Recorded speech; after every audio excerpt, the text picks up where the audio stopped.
ராமேஸ்வரத்திலிருந்து இலங்கைக்கு கடத்த முயன்ற 9 கோடி ரூபாய் மதிப்பிலான மெத்தபெட்டமைன் போதை மாத்திரைகள் போலீசாரிடம் சிக்கியிருக்கிறது. புதுக்கோட்டையில் சிக்கிய கடத்தல்காரர்களின் பின்னணி என்ன?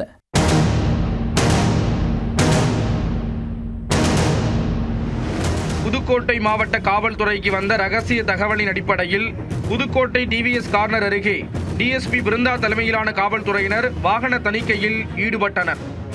அப்போது ஒரு வாகனத்தை சோதனை செய்தபோது 7 பெட்டிகளில் போதை மாத்திரைகள் இருப்பதை போலீசார் கண்டுபிடித்தனர்.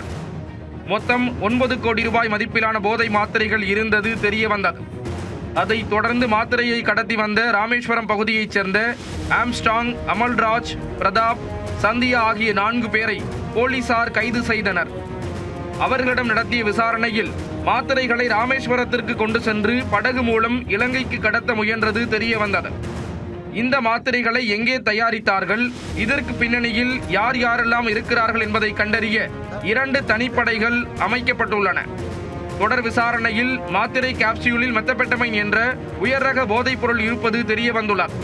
மொத்தம் 4,82,000 மாத்திரைகள் சிக்கியுள்ள நிலையில் சர்வதேச சந்தையில் இதன் மதிப்பு 9 கோடி ரூபாய்க்கும் அதிகமாக இருக்கும் என்று கூறப்படுகிறது. இதில் 4,82,000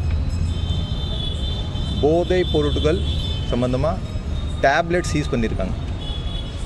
இதனுடைய மதிப்பு கிரே மார்க்கெட்டில் 9 கோடிக்கு மேலே இருக்கும். இதனோட 4 அக்யூஸ்டை அவங்க வந்து செக்யூர் பண்ணியிருக்காங்க. இந்த மாதிரி குற்றவாளிகள் யார் யார் வந்து இந்த மாதிரி போதைப் பொருட்கள் சேல் பண்ணுறாங்க அல்லது கன்சியூம் பண்ணுறாங்க, அவங்களுக்கு பிடிச்சா மட்டும்தான் இது வந்து கண்ட்ரோல் பண்ண முடியும். ஸோ அது சம்மந்தமாக டெய்லி நம்ம ட்ரைவ் பண்ணிகிட்ருக்கோம். டெய்லி ஒரு கேஸு 2 கேஸ் நம்ம வந்து எல்லா போதைப் பொருட்கள் சொந்தம் நம்ம கேஸ் புக் பண்ணிகிட்ருக்கோம்.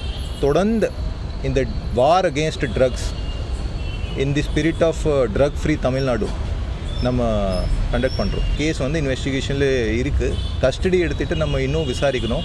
இங்கிலிருந்து ராம்நாடு எப்படி கொண்டு போகணும், எப்படி இவங்க வந்து அடுத்த ஸ்டெப் கொண்டு போகணும், அது வந்து விசாரணையில் இருக்குது.